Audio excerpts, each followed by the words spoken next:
Hello बच्चों, कैसे हो आप लोग। आज हम लोग गणित में कुछ विशेष चीज़ जानेंगे। जो भी आकृतियाँ होती हैं, चाहे वो त्रिभुज हो, चतुर्भुज हो, पंचभुज हो, खष्टभुज हो, उन आकृतियों के अंदर जो कोण बनते हैं, तो उन सभी कोणों का योग किस तरीके से हम निकालना सीख लें ताकि हम कभी भूलें ना। तो हम आपको पहले बताएंगे क्षेत्रफल विधि से कि किसी भी आकृति में कितने त्रिभुज बन सकते हैं, उसके हिसाब से हम उसको याद रख लें। और दूसरा तरीका बताएंगे फार्मूले वाला। तो आइए हम लोग चलते हैं बोर्ड पे। तो सबसे पहले आपके सामने जो टॉपिक लिखा हुआ देखिए, अंतः कोणों का योग, सम ऑफ ऑल इंटीरियर एंगल्स। मतलब जो भी एंगल बनते हैं किसी भी आकृति के अंदर, तो उनका सम करना। तो पहले है त्रिभुज। त्रिभुज में देखोगे 3 शीर्ष होते हैं, 3 भुजाएं होती हैं और 3 कोण होते हैं। अगर त्रिभुज जो है समबाहु त्रिभुज है तो तीनों कोण बराबर होंगे। जो भी समबाहु होंगे, जो भी समबाहु, कोई भी आकृति हो अगर वो समबाहु है, इसका मतलब कि उसकी सभी भुजाएं क्या हैं, बराबर हैं, तो उसके प्रत्येक कोण भी बराबर हो जाते हैं। तो त्रिभुज के तीनों कोणों का योग जो होता है वो कितना होता है, 180 अंश। अगर आप सिर्फ इसको याद रखते हो तो जितनी भी आकृतियां बनेंगी इसके माध्यम से आप उनके अंतः कोणों का योग निकाल लोगे। जैसे चतुर्भुज, कोई सा भी चतुर्भुज हो, चाहे वो वर्ग हो, चाहे वो समांतर चतुर्भुज हो, चाहे ट्रेपेजियम हो, जो भी होगा, चाहे काइट हो, सब में क्या करो, आप एक विकर्ण डालो। विकर्ण डालने से 2 त्रिभुज बनेंगे। कितने बनेंगे? 2। विकर्ण तो और भी हो सकते हैं भाई, इसमें 2 विकर्ण हो सकते हैं ना, लेकिन 2 विकर्ण बनाने से हमारा जो एरिया है वो एरिया फिर निकलेगा नहीं। हम अगर एक विकर्ण डालते हैं तो इधर का एक एरिया और एक इधर का एरिया, दोनों एरिया में ही देखोगे पूरा चतुर्भुज आ गया है। तो हमको और विकर्ण डालने की इसमें जरूरत नहीं है। तो 180 इसका, 180 इसका, कितना हो गया, 360 अंश। तो जितने भी चतुर्भुज होंगे उनमें चारों अंतः कोणों का योग हमेशा कितना आएगा, 360 अंश आएगा। इसके बाद देखो पंचभुज। पंचभुज में अगर देखा जाए तो 3 त्रिभुज बन सकते हैं। कितने? 3 त्रिभुज का एरिया अगर हम जोड़ लें तो पंचभुज हमारा कंप्लीट हो जाएगा। भाई एक त्रिभुज इधर है, दूसरा ये है, तीसरा ये, और त्रिभुज के तीनों कोणों का योग कितना होता है, 180 अंश होता है। त्रिभुज के तीनों कोणों का योग कितना होता है, 180 अंश। तो यहाँ भी देखो, इनको जोड़ लोगे, इन तीनों को जोड़ो तो इसका भी 180, इसको भी जोड़ो तो इसका भी कितना, 180, 180, 180, 180, कुल कितना हो गया, 540। ऐसे ही खष्टभुज में देखोगे कितने त्रिभुज बन रहे हैं। एक त्रिभुज यहाँ पे बना है, दूसरा ये बना है, तीसरा और ये चौथा। चाहो तो ऐसे भी कर सकते हो कि 2 त्रिभुज हो गए और एक चतुर्भुज हो गया। यहाँ देखो एक चतुर्भुज तो बन रहा है, लेकिन हम इसको त्रिभुज के माध्यम से ही समझते हैं। तो त्रिभुज में देखो पहले वाले त्रिभुज के तीनों कोणों का योग कितना हो गया भाई, 180।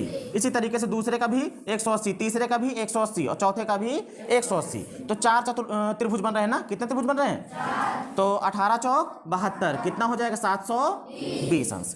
अब आ जाइए अष्टभुज पे। किस पे?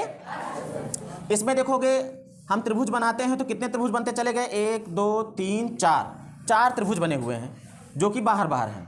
अंदर एक चतुर्भुज बना था, उसमें भी हमने एक विकर्ण डाल दिया है ना। तो 4 बाहर हो गए और फिर ये 5 और ये 6 है ना। तो 6 गुणे कितना, 180 अंश है ना। 6 ही तो है। देखो 1 2 3 4 5 6 और 18 छक्का 108 और एक 0, तो कितने अंश का बन जाएंगे भाई, 1080 अंश का, है ना। ये तो हो गया अंतः कोणों का योग।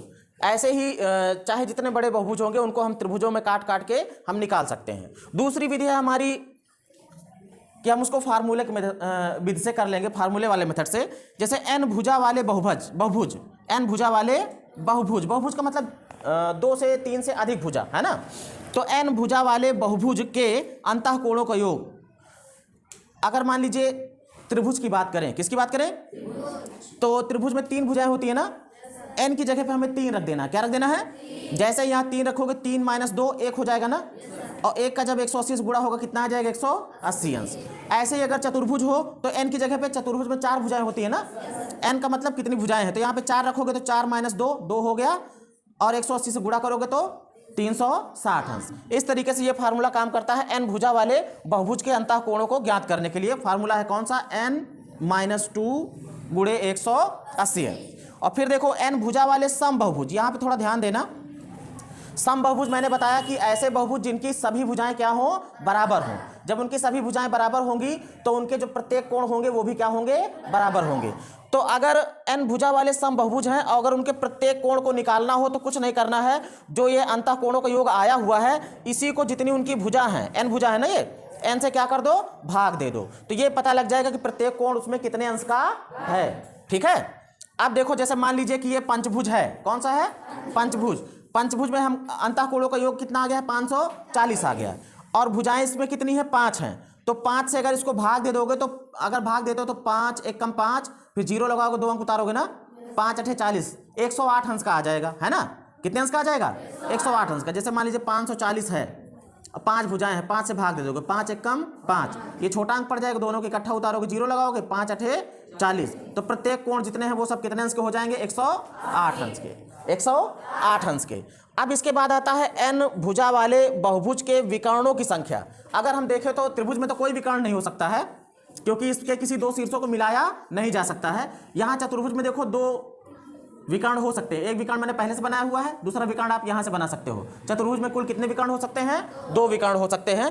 तो पंचभुज में कितने हो सकते हैं? अगर ऐसे ही कई भुजाओं वाले बहुभुज हो तो उसमें कितने विकर्ण होंगे, उसको आप इस फार्मूले से निकाल सकते हो, n-3/2 से। जैसे चतुर्भुज में कितने विकर्ण होंगे? वो चतुर्भुज है, जहां जहां n है वहां 4 रख दो, तो 4 - 3 1 हुआ, यहां भी 4 रखा है, तो 4 एक कम 4 बटे 2, 4 बटे 2 का मतलब कितना आ गया? 2 आ गया। तो चतुर्भुज में विकर्ण कितने होते हैं? 2 होते हैं। अगर हम ले लेते अष्टभुज, क्या ले लेते? अष्टभुज, तो यहाँ पे रखते 8, यहाँ भी रखते 8, n की जगह पे 8 रखते, तो 8 - 3 हो जाता 5, तो 5 और यहाँ कितना?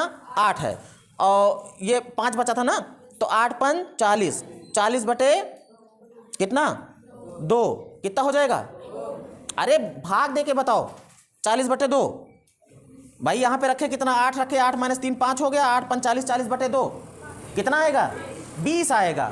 तो इसमें कितने विकर्ण बन सकते हैं? 20। कितने? 20। ये बातें समझ गए?